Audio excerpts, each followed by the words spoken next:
And I'm grateful to be here.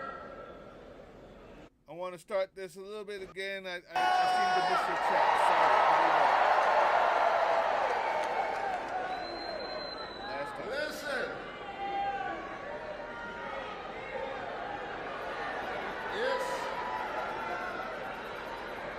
I can't do anything about the mic. Like he said, I can't do anything about the mic. We are glad to welcome. Can you hear me now? To the great state of Georgia,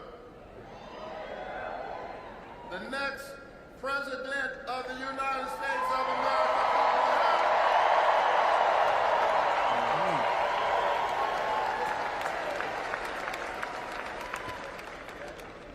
And I'm so glad to be here with all of you.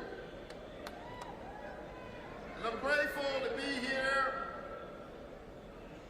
with my brother from another mother, John Ossoff.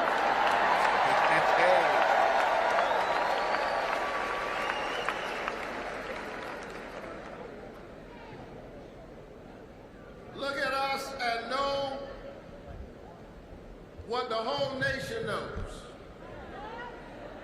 That when America was in trouble, Okay. during the dark days of COVID-19, and those who were pushing the destructive logic of another virus I call COVID-19. Okay.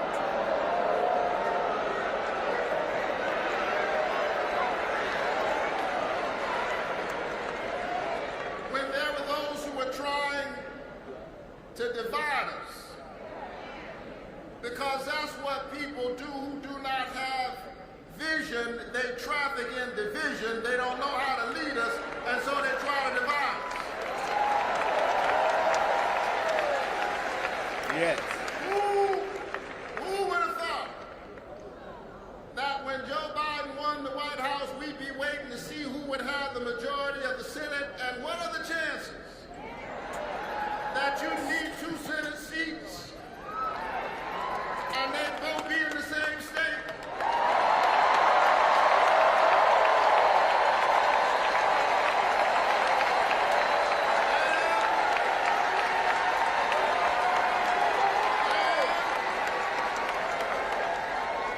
If somebody gave you those odds and said you'll need 2 Senate seats, they'll both be in the same state, you get to pick the state. Who would have picked Georgia? Right?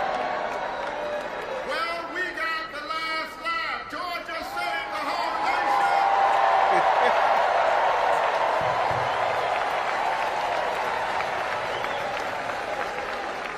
Georgia, you saved the nation one time, and I got a feeling that Georgia is going to save the nation.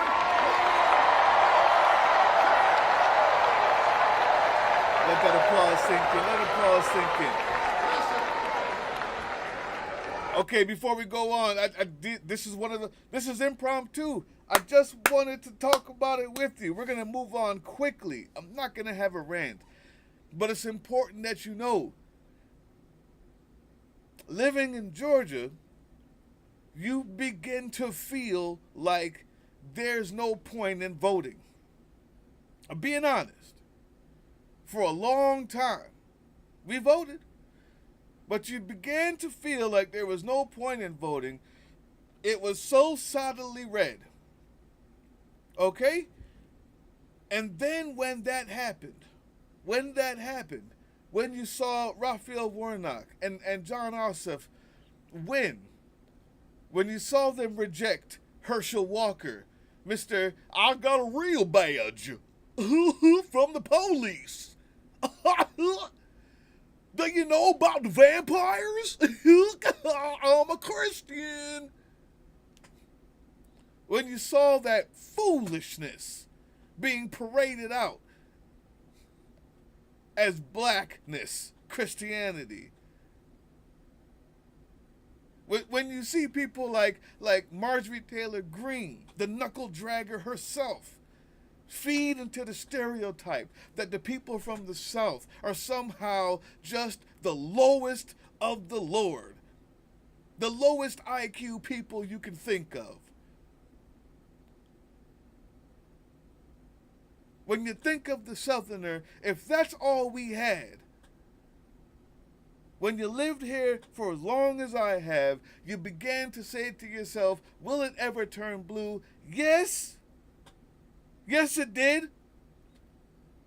There's a very special feeling that comes along with that. It's like not winning the Super. If you're whatever your team is, you've not won ever. The first time you actually win, that feeling is better than the Packers or the Cowboys or the Steelers.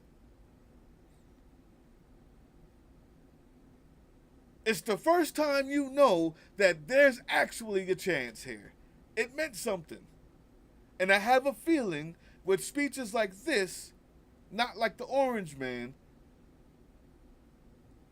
we may have a chance again down here. I just wanted to say that.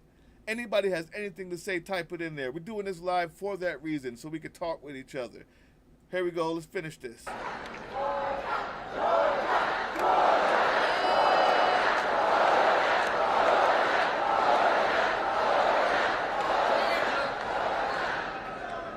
Georgia's on everybody's mind. And there's a reason. Because of what you did in 2020 and 2021, everybody knows that the road to the White House goes through Georgia.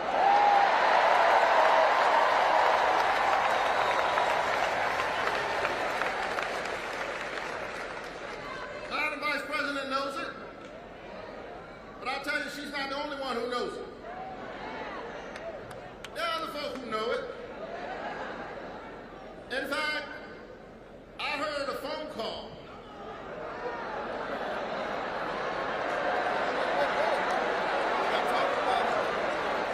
Where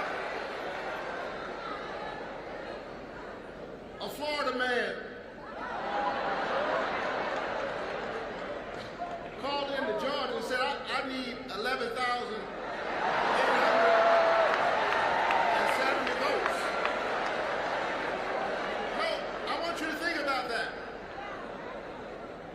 Georgia, Donald Trump tried to steal your vote. Kamala Harris is trying to earn your vote.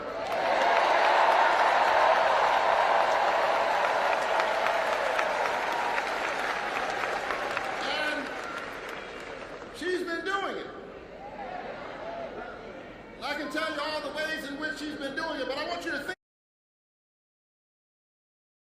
So, real quick, I want to show the difference between an orator, and a con man. If I may, 2 seconds. An orator finds a way to tell the truth in a compelling way. An orator finds a way to repeat history in a new vernacular or a new voice. An orator finds a way to make things you already know sound interesting. You already know it. It's not interesting until they say it. That's an orator. A con man finds a way to lie through every word, finds a way to make you look the other way like a magician. A con man finds a way to do his snake dance while stealing from your pocket on this side, holding up the puppet on that side. There's a difference. They say Donald Trump has charisma. I think we've lost the meaning of the word. He's a con man. He dupes people. He closes their eyes, steals their money, turns them around to the car that will break down. An orator gives you information in a compelling way, retells the story in a way that makes sense, in a way that engages you. The con man's engagement is the lie, is the falseness, it's the puppet, it's the magic trick. Look over here, and over here I'm doing something else. That's the difference. I just wanted to point that out. I thought you would enjoy that. I thought maybe you needed to learn how to explain that to the next person who gives you their bullcrap meme on Facebook about how Trump is. That's all we're doing tonight. I hope you like it, because we're just getting started.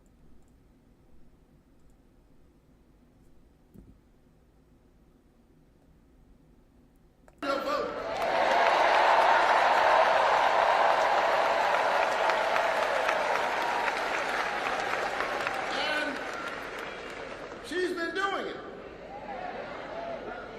I can tell you all the ways in which she's been doing it, but I want you to think about this, because that same Donald Trump who said, can you just find me 11,000? I heard him say, listen, because this struck me with a certain kind of deep frustration as a Christian pastor. I heard Donald Trump say to a Christian group, go ahead, Pastor, that if you vote for me, you won't have to worry about ever voting again.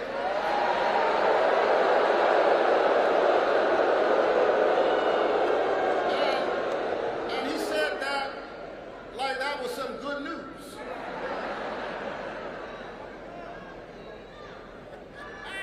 We are the state of John Lewis.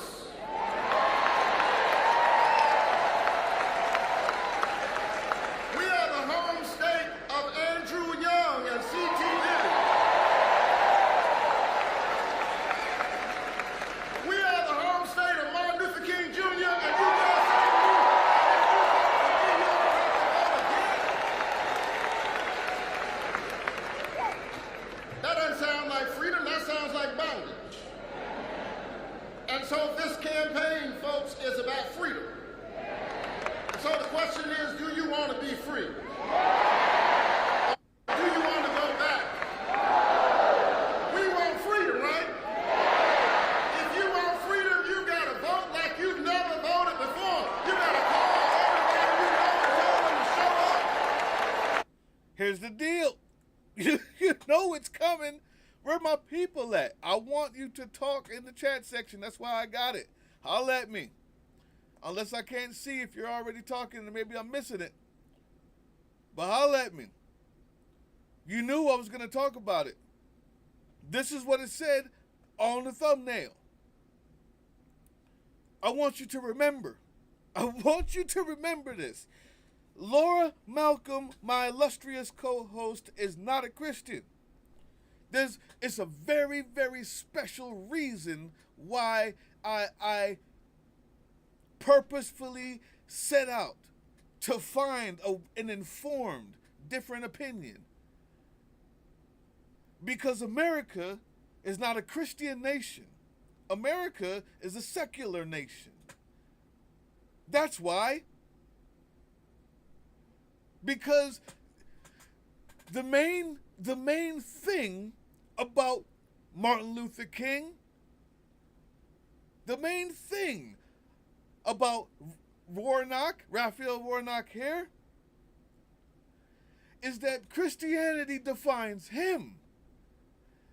Christianity does not define the nation. It defines him. Christianity does not define the ruling class. Christianity does not define the laws. It does not define the Constitution. It's not in there. The Christian nationalists that have made a deal with the devil himself, the orange-painted, stringy-haired, fake ear gunshot wound devil himself from the pits of hell, they made the deal. They made that deal with the devil because Christianity didn't define them. Christianity defines the ruling class, the laws, the power. That's what they want. They want to make it so Christianity is written inside the law. The difference is, unlike Calvinism, which is a debunked way of thinking of Protestants. You'll have to learn what that means. The beauty of God is the choice. Choose me and live forever. Choose the narrow path while they choose the wide. It's not to dictate the path.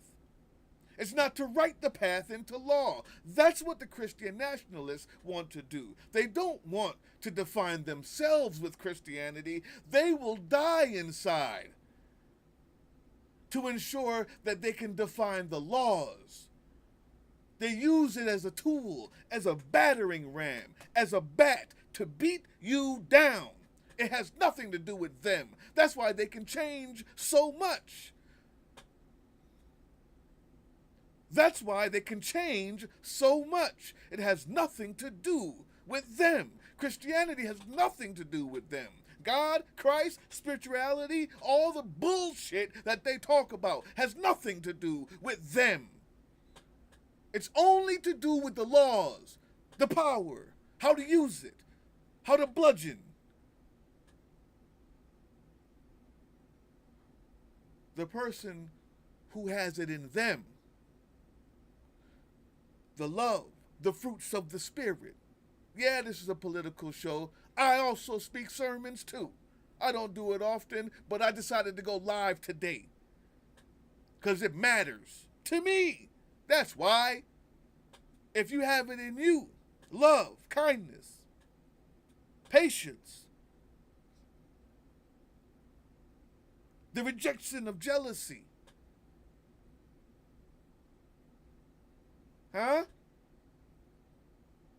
those who show those fruits, when it's in them, they'll get into the office and it will show in the laws. I don't need it in the laws. No matter how much these people tell you that they are, why we love Christianity, they love the power it gives them, and that's it. They love the power of the book, and that's it. It's the same as the Quran. It's the same as anything else that you use to keep power. It means nothing to them on the inside. Remember that. Remember that. That's why they yelled and cheered when he said, you'll never have to vote again, because that's the point. You mean we'll be in power forever? You mean that you'll have it fixed so well that everybody will believe everything we believe and those who don't will go die? Put them in a concentration camp? Get rid of them. We don't want them. I'm losing my power. Other people are getting rights? Well, if other people have rights, then that means that my rights are equal. I used to be better than. I'd rather not eat if it means I can be better than. I can feel heroic, special. I'd rather have higher prices. I'd rather have the government and everything go to hell if it means that I can feel better. Thank God for Christianity. It has nothing to do with them. That's why they've changed. I'll stop there. When we show up, we win. We flip this state, and Kamala Harris standing next to Joe Biden cap the cost of insulin, my bill, to no more than $35 of out-of-pocket costs. We passed the infrastructure bill, which is landing in streets all across our state. We invested in clean energy. We supported struggling farmers. We supported families. And we need a president who will get Georgia to finally do the right thing and expand Medicaid so we don't need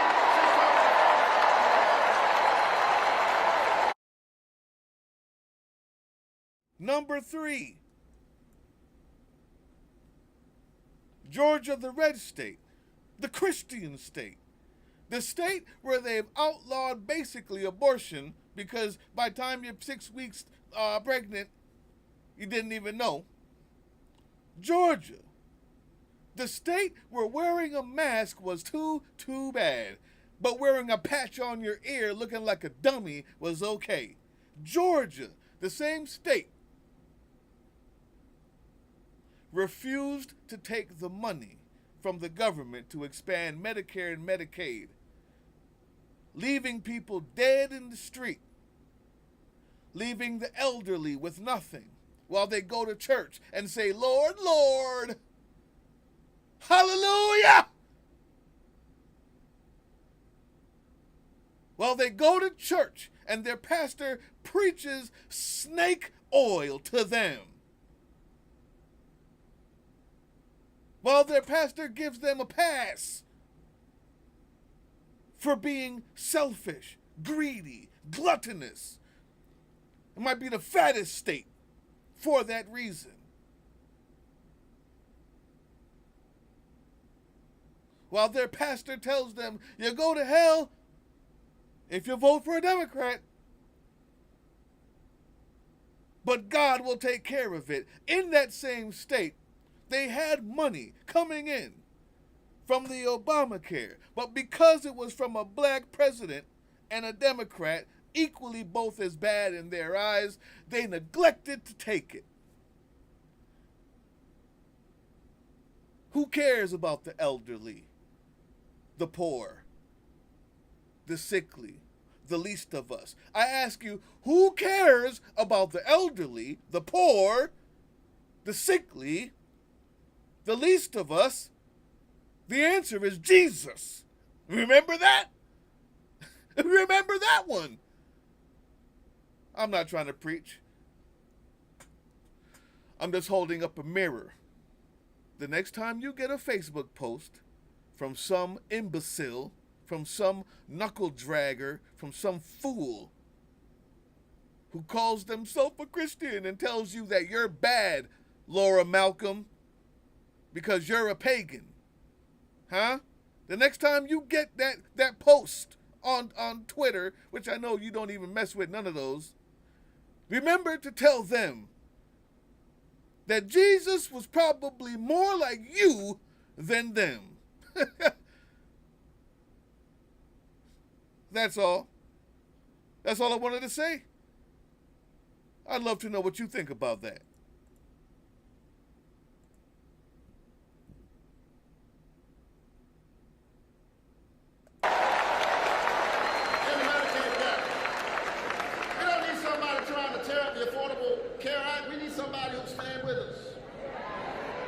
Somebody who will tell us that we have to stand together. And so, I'm so proud to stand with Kamala Harris. Think about this. Her dad is of Jamaican descent. Her mother is of South Asian descent. And then she went to the great Howard University.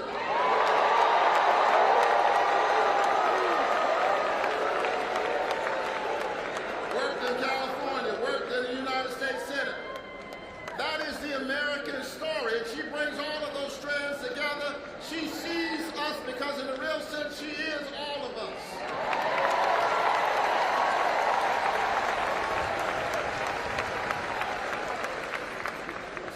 Send her to the White House. Now, maybe it's because I'm a pastor. Some days I feel sorry for Republicans because they've got to figure out how to run a criminal against a prosecutor. I feel sorry for him. Kamala Harris is getting ready to prosecute the case. The American people are the jury. We're going to get the verdict right, and we're going to send Kamala Harris back to the White House. Are you ready to win this election? Now,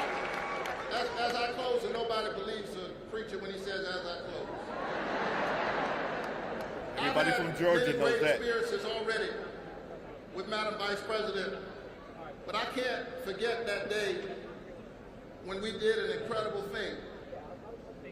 I have to tell you, I love this job because one of the most amazing things I got to do was confirm, first of all, more black women to the federal judiciary.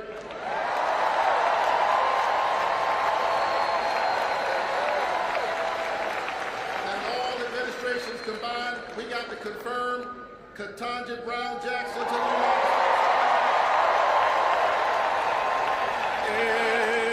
Amen. The Vice President was sitting in the chair. Cory Booker and I were standing there talking to her, waiting on the vote to open. And she said, gentlemen, this is quite a moment. You know what you ought to do? You ought to take this moment and write a letter to somebody that comes to your mind. She made that suggestion to us, you know, the way black women make suggestions. And then she handed each of us, United States senators, a sheet of paper. Tell them, baby. Tell them, baby. But it wasn't just any sheet of paper. It was the letterhead of the Vice President of the United States of America.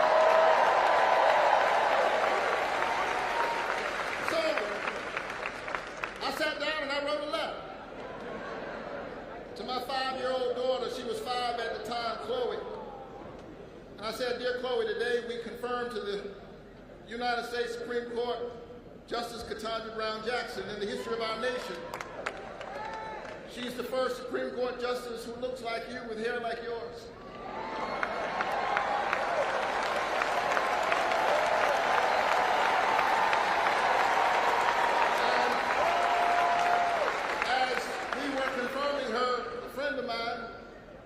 Vice President suggested that I write a letter. By the way, she's the first Vice President who looks like you. I write to say that in America, you can be anything you set your head and your heart to be. Love that.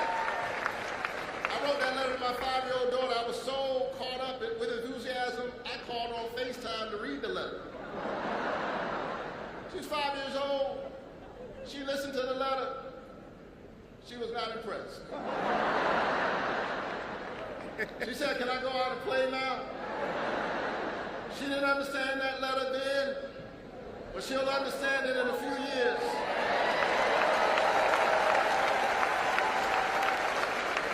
I wrote that letter to my daughter. For Georgia, America, now is our time to write a letter to all of our children. Now is our time to write a letter to the future. Are you ready to write a letter to the future? Are you ready to tell your children that you stood up for democracy, that you stood up for a woman's right to choose, that you stood up for health care, that you stood up for the dignity of work? Are you ready to write a letter that says you stood up for the planet, that you embraced an America that embraces all of our children? Together we did it before, and together we will do it again.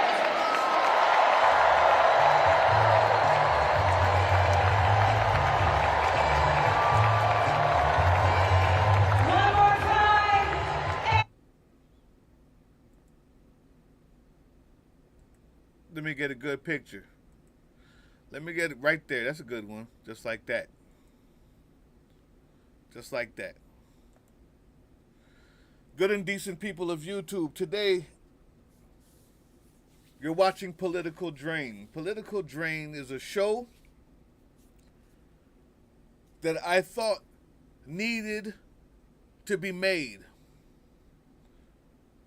It's a show that tries to tell the truth, give the news, but using things like context and history with which to bolster its facts and give understanding. At Political Drain, I try to give long essays on things like Project 2025, on things like the destruction of education by the right wing. I tried to give a religious backing because everybody thinks that the only Christians are somehow on Donald Trump's side, and I think that's necessary. But every now and then on Political Drain, I'm a fan of a politician, an orator, a decent person. Every now and then on Political Drain, I too have daughters, have a wife, have a mother and a father, and a brand new son. And every now and then on Political Drain, I too am a fan. I'm not a commentator. I thought maybe you would like to watch that with me. I thought maybe that would impact you. I thought maybe if you had kids, it would give you a little hope. I thought maybe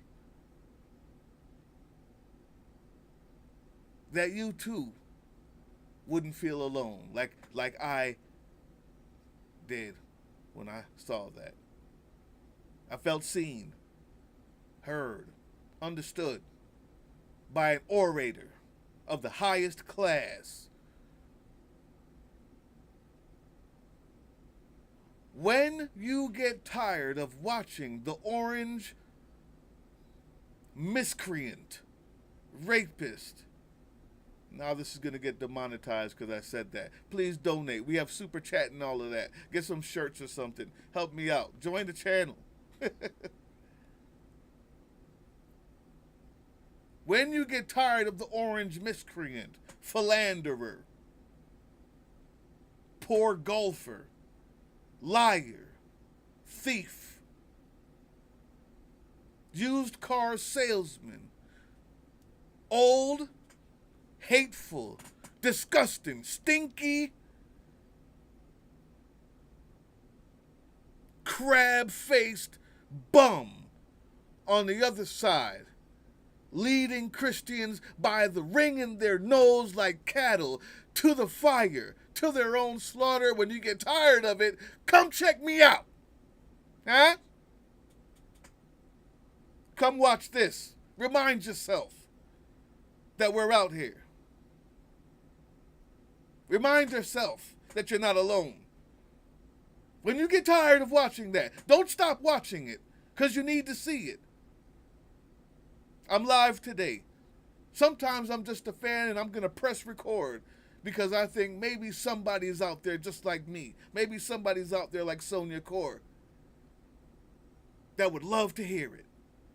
That would stay up 7 minutes past the young child's bedtime to see something like this. Maybe she too can stand up and speak to her stepdaughters and say, maybe I haven't told you, maybe I forgot to tell you that if you fight hard enough, you study hard enough, you stand up for what you believe in, you too can make it. And when they say, oh, they're playing the race card, you say, yeah, that's important. That's important, to play the race card, as you call it. You see, it's not just some black woman. It's not just some black lady. And if you listen to J.D. Vance, it's not just some N-word collecting a government check. It happens to be a black woman who was a DA and then became Attorney General, elected by her people, and then became a senator, elected by her people, and then became a vice president, chosen by her rival. So when they tell you you're playing the race card, you say, yeah, of course I am, because it's not just a bum black person.